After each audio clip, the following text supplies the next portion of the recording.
ED ने waste Bengal CM Mamata Banerjee की office में रेड मारी और चलती रेड में ममता बनर्जी आई और डॉक्यूमेंट की फाइल लेके बाहर आ गई। भाई मूवी में भी किसी की हिम्मत नहीं होती कि सीबीआई और ईडी की रेड में दखल मारे।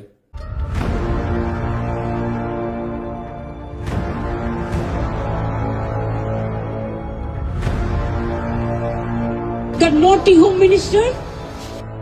यहाँ पे तो कभी सीबीआई की ऑफिसर अरेस्ट होता है तो कभी ईडी की ऑफिसर अरेस्ट हो जाता है। इंडियन पॉलिटिक्स के अंदर बहुत बुरी हालत चल रहा है। पार्टी अपनी सत्ता में रहने के लिए कुछ भी कर रहा है, किसी भी हद तक जा रहा है। तो आइए देखते हैं इस केस के पीछे क्या रीजन है, क्या नहीं है। बेसिकली ये वीडियो क्लेम्स के ऊपर रहेगी, कोई परफेक्टली प्रूफ नहीं रहेगी, क्योंकि जब तक पता नहीं चलता इन सारी फाइलों में है क्या तब तक कुछ बोल नहीं सकते। और बाकी अगर बात मैं ईडी की करूँ तो कभी कभी देखने को मिल जाता है कि ईडी कभी कभी पॉलिटिकल बायर्स की तरफ रहता है, जिसके बारे में मैं एंड में बात करूंगी। बाकी वेस्ट बंगाल की जो सीएम है वो तो एक पॉलिटिकल लीडर है, और पॉलिटिकल लीडर होने के कारण झूठ बोलना एक आम सी बात है, वो भी इंडिया में। और बाकी इंडिया मीडिया की बात तो विश्वास नहीं कर सकते, क्योंकि अभी इंडिया पाकिस्तान की वार में वो पाकिस्तान तक घुस गया था, जिसमें बाद में देखने को मिला कि कुछ फोटोज और वीडियोस फेक निकला। तो उनकी बातें तो कतई विश्वास नहीं कर सकते। I support Sandeep Sengar. क्या बोला तूने? Sandeep Sengar, sorry, I support Kuldeep Sengar. एक बार फिर ले लेंगे मैम, हाँ। फिर से काट। एक बार फिर ले लेंगे मैम, हाँ। फिर से काट। म्यूजिक।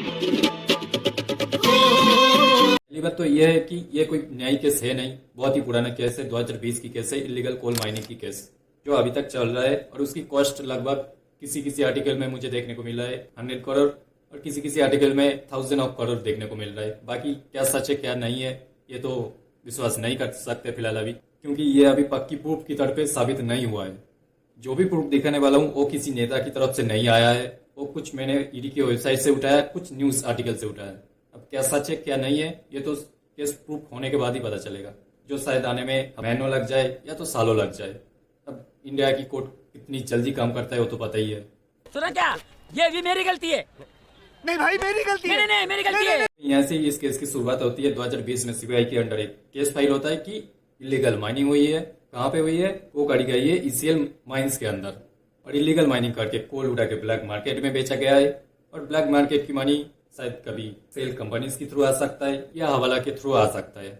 सीबीआई और ईडी का भी यही कहना है कि पैसा सेल कंपनीज के थ्रू आया है और उसके लिए हवाला सिस्टम की यूज करा गया। अब हवाला सिस्टम में क्या होता है कि कैश को रोटेट किया जाता है, पैसा इधर से उधर घूम रहा होता है। और सेल कंपनी वो होता है कि छोटी छोटी नकली कंपनी बना दिया जाता है, जिसके अंदर ट्रांजैक्शन किया जाता है और गवर्नमेंट को ये दिखाता है कि ये हमारी कंपनी है, ये हमारी बिजनेस है और ये हमारी ट्रांजैक्शन है, जिसकी वजह से ये लोग आसानी से पकड़ में नहीं आता है। अब ईडी का भी ये कहना है कि उस पैसे को हवाला के थ्रू घुमाया गया और यूटिलाइज करके कैंपेनिंग के अंदर गोवा के अंदर यूज किया गया। अब ये बात कितना सच है कितना झूठ है ये तो नहीं पता, क्योंकि ये केस अभी तक प्रूव नहीं हुआ है।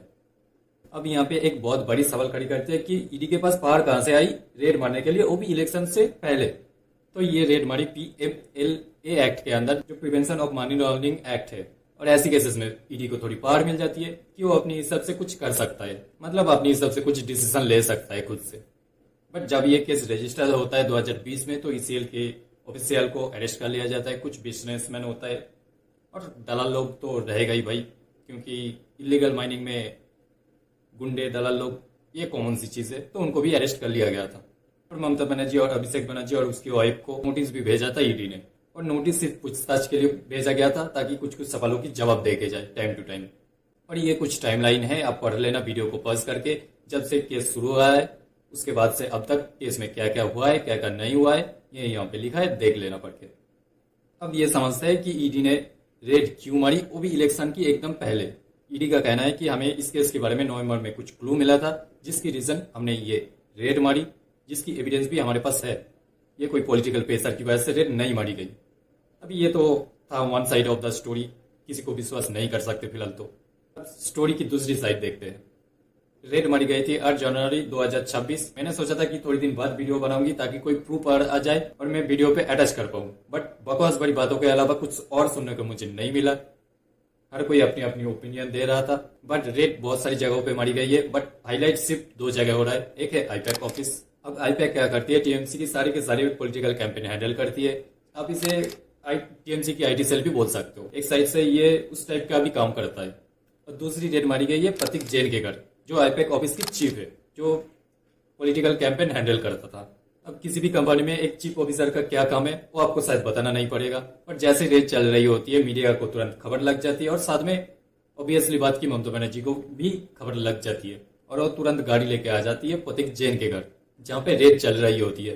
अब रेड की कुछ बेसिक रूल है कि जब किसी के घर में रेड चले तो कोई बाहर नहीं जा सकता है, ना कोई अंदर आ सकता है, ना कोई कल कर सकता है।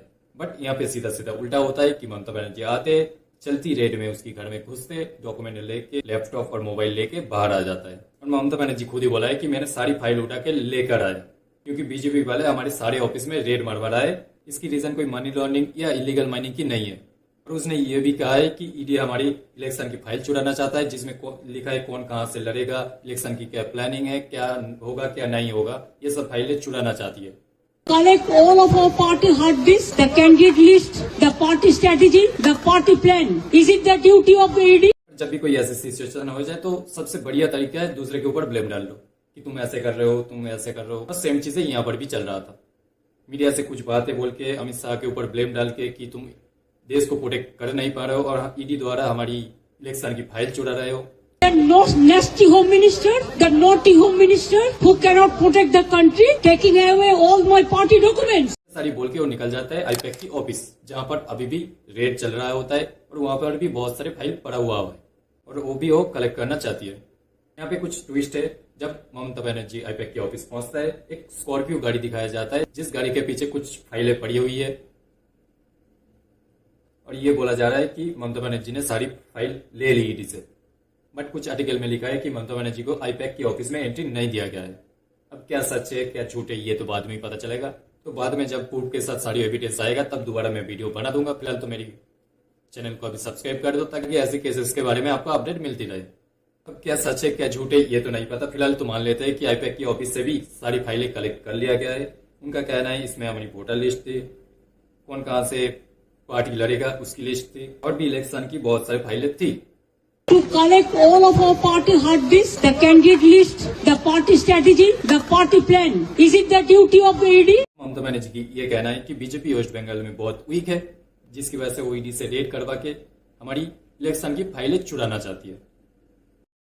घूम फिर करके फिर तनाव आ गया। और भी बहुत सारे ब्लेम लगाता है कि तुम उत्तर प्रदेश मध्य प्रदेश बिहार इन सब में अच्छा काम कर नहीं पा रहे हो, लोग तुम्हें उल्टा सीधा गाली दे रहा है, तुम झूठ बोल के हिंदू मुस्लिम करके इलेक्शन जीत रहे हो, जो कि हमें कभी कभी देखने को मिल ही जाता है। ऐसा नहीं कि इतना भी झूठ है।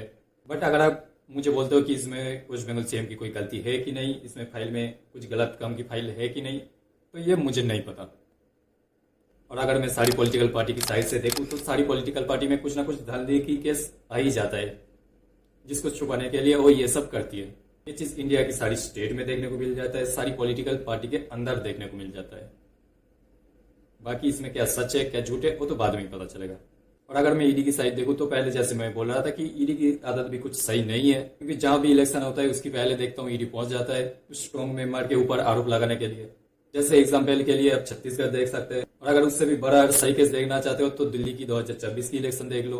केजरीवाल को पता नहीं कितनी सारी चार्जेस के ऊपर लेकर गए थे, बेचारा इलेक्शन की रैली भी नहीं कर पा रहा था। और अब तो बीजेपी वहां पे आ गई है, अब करो ना भाई, केस करो, उठा के लेके जाओ, पूछताछ करो। बट अब कुछ नहीं होगा भाई, ये होगा अगली इलेक्शन जब आएगा तब जरूर होगा, ये केस ओपन होगा, मैं बोल रहा हूँ। ईडी भी कितनी सही तरीके से काम करता है उसकी एक सही एग्जांपल दे देता हूँ। ईडी के पास केस रजिस्टर्ड है 6312 केसेस, उसमें से दोषी पाया गया है सिर्फ 120 केसेस। कहाँ 6312 और कहाँ 120। अरे बाप रे, अरे तुझे कौन बोल रहा है? नहीं अब्दुल नहीं। ये 2014 के बाद की रिपोर्ट है। द इंडिया एक्सप्रेस की रिपोर्ट के अनुसार 90% ईडी की केसेस 2014 के बाद विपक्ष की नेताओं के ऊपर लगी है, जो ज्यादातर झूठा ही निकला है। तो चाहे पुलिस हो चाहे ईडी हो, पैसों से सब इधर उधर होता है थोड़ी। अब समझदार हो क्या बोलना चाहता हूँ, समझ रहे हो ना? आगे क्या अपडेट निकल के आता है बताएंगे किसी दूसरे वीडियो में। फिलहाल तो वीडियो अच्छा लगा तो लाइक शेयर और सब्सक्राइब करना।